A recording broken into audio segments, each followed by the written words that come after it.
Welcome to Couple Connection Sunday Conversations. My name is Irvin, I'm Tammy.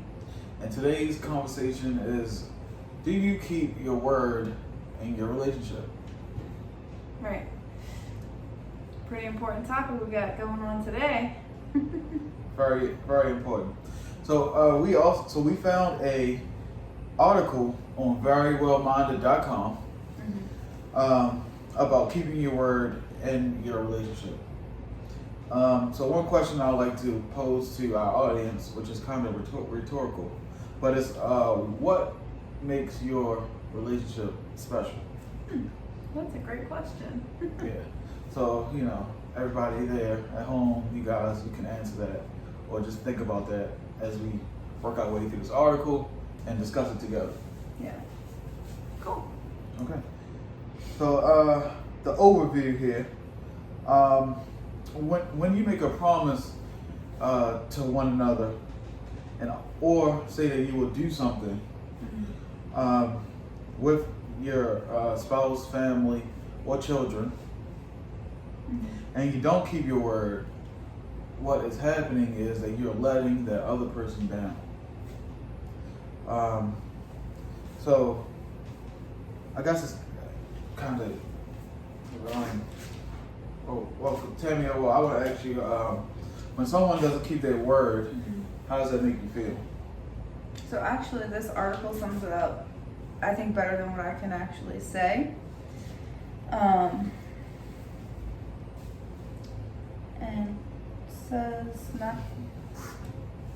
it says not keeping your word tells your partner that you simply don't care whether or not that's actually true.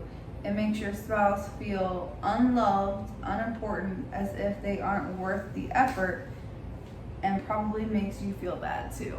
So it sums it up perfectly when it says that it makes us feel that we're unloved and unworth the effort. It's pretty big stuff. Yeah, I thought the article was spot on there. Yeah. Like one thing you have to realize, we have to realize in relationships, is that when you do something personally, it also affects the other person. And the good thing about that is that if it's positive, then that positive energy, that positive effect gets transferred as well. So that's one of the great things. That's one of the key things, and I'm gonna touch on that again towards the end. But when you don't keep your word though, and that's negative energy. Yeah. That, like, energy, positive or negative, can end up radiating throughout your day, or even the next day after that, depending on how well and effective you're able to deal with it, approach it, talk about it, and kind of squash it as it happened. Or if you're more like reserved, laid back, and kind of don't want to have conflict or confrontation, so you just hold everything inside, thinking that maybe that's the best way to go, you actually are holding on to that negative energy, and it's still affecting you until you actually deal with it. So I just know that from personal experience, in the past. Yeah, and I agree. So let's talk about some of the causes of why you might break a promise or not keep your word. And so there's actually a multitude of potential reasons why an individual, a person, might break their word or go back on a promise. One may be a result of early childhood experiences where that person mentally goes somewhere else and uses and acts out in that way of breaking a promise or something like that. Another reason may be a interdependency. That may be difficult for some people because What does they that will mean? be. Interdependency. That word means being able to depend on each other. So interdependency. So that means you yourself are able to trust and depend on the person you're in a relationship with. Gotcha. So some people are more like, I can take care of me, I don't need nobody else. Right. That kind of mentality. And that kind of mentality could actually cause some pain in a relationship, right? Correct. Some conflict. Okay. And then maybe one person was raised in a two-parent household, and maybe one person was raised in a one-parent household. Then that could contribute to interdependency issues. Makes sense. It makes sense. And then also other people could have a feeling of feeling controlled, and then fight with that feeling internally. So it's just maybe I might break a little promise here because I want to feel like I'm making my own decisions, and I'm not being controlled by anything else. I guess to say. So, and then like that whole control issue can turn into a whole issue of you now breaking promises. Now, some of you will saying, I've broken promise before because no one's perfect. Right. And then now the next question that might come to your head is, well, how do I change?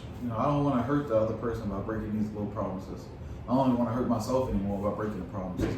So, happy 4th of July, everybody. So that fireworks going off. So, so now the new question would be, how to change?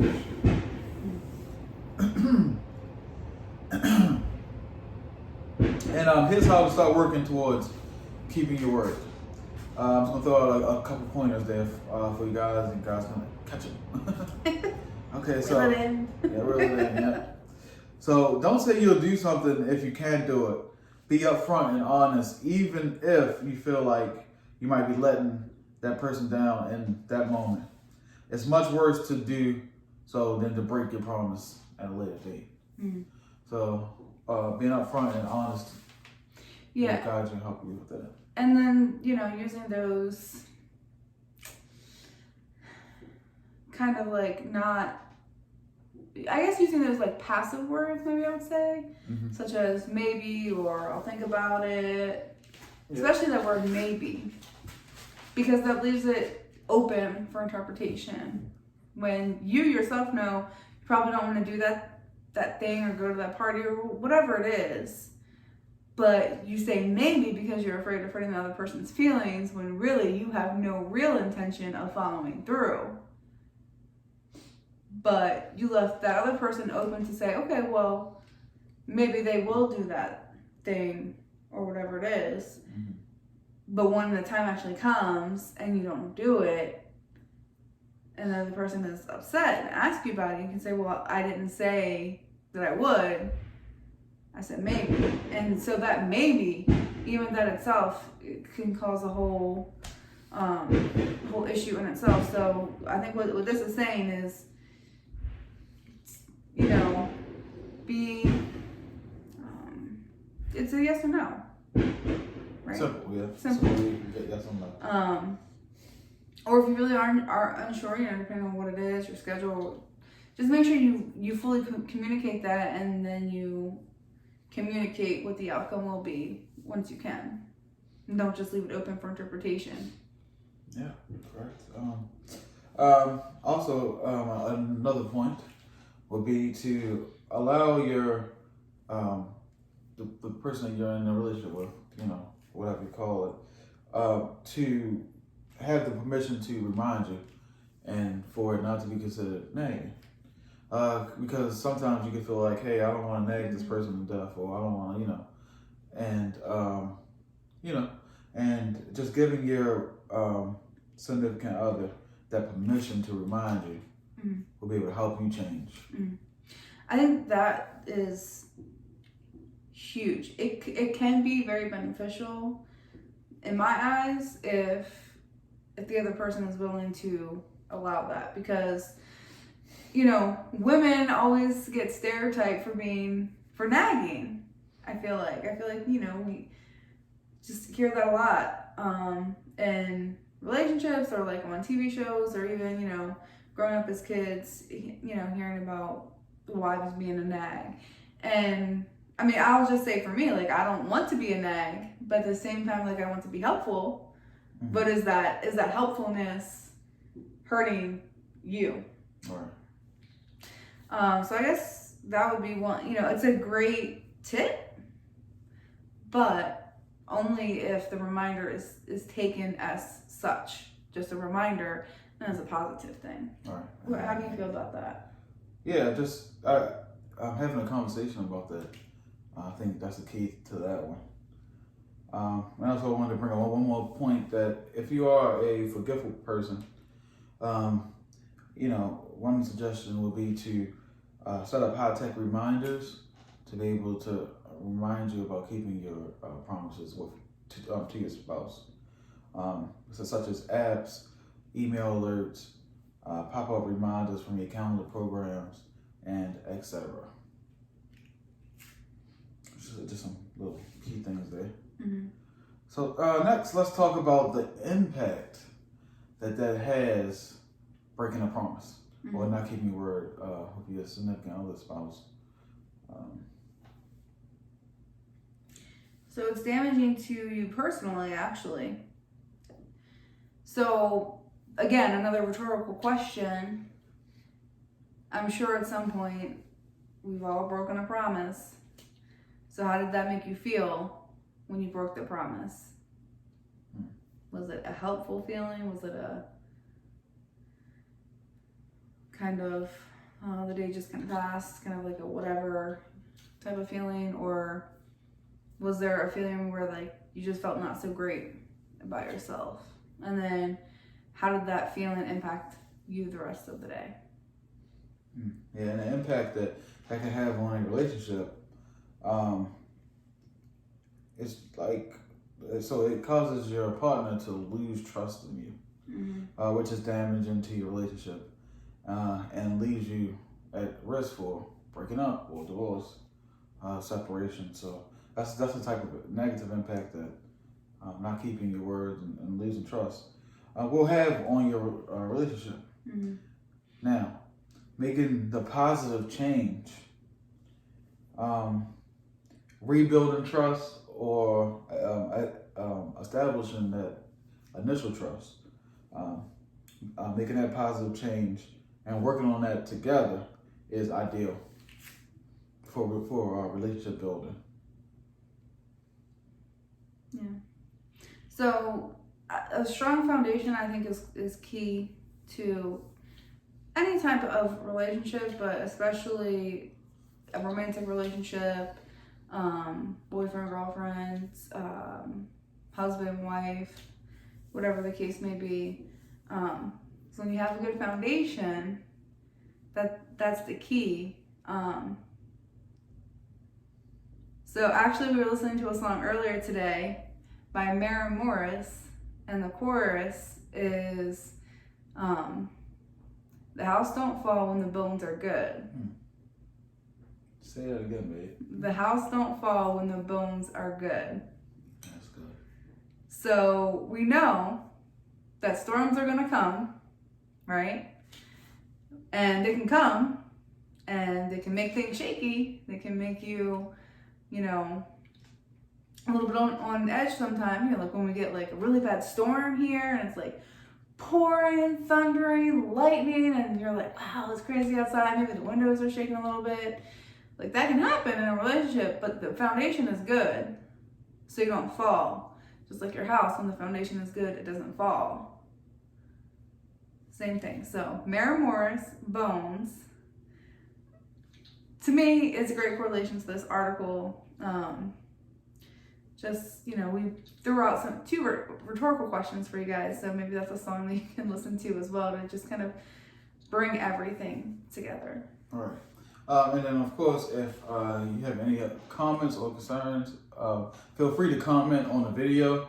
Also, don't forget to like and subscribe to our channel. Yeah. Now, guys and girls, don't expect to change overnight. This type of change isn't going to come quickly, but by continually working on it and keeping your promises, and also addressing any of the potential issues that we laid out earlier in our video, you can work on having a beautiful interdependent relationship. Mm-hmm. And so that actually is like a gift, right? Yeah, which is actually a priceless gift. So really, what's happening when you keep your word to your spouse, and then you're building up that relationship, really what you are giving that other person is a priceless gift.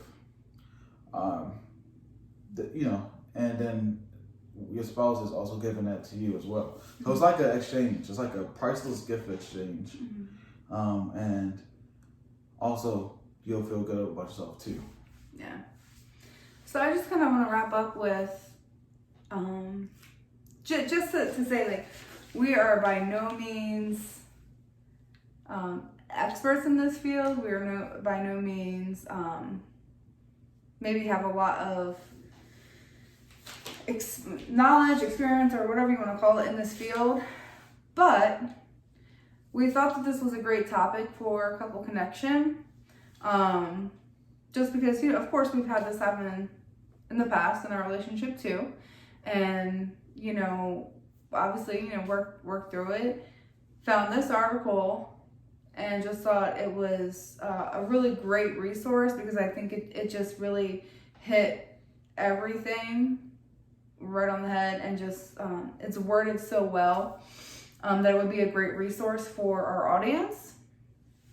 So we really just wanted to share that, and just to know it happens, and even the little things, even the things that you may think is so small, to that other person, maybe they're the most meaningful. Right. I always think it's the little things that mean the most. So don't really take anything for granted. And with everything going on in the world, we've kind of learned that we really shouldn't be taking anything for granted anyway. We should live every day as if it could be our last, and make the most of every day. You never know when you're going to see that person again. Hopefully it's the next day, hopefully it's later that day, but you never know. And so you want to make them feel important and loved every day. Right. Yeah. And just remember that change doesn't happen overnight, but working every day, change will happen. Yeah. Yeah. So once again, my name is Irvin. And I'm Tammy. And thanks for joining us today for our Sunday conversation. Yeah. All right. Peace. Peace.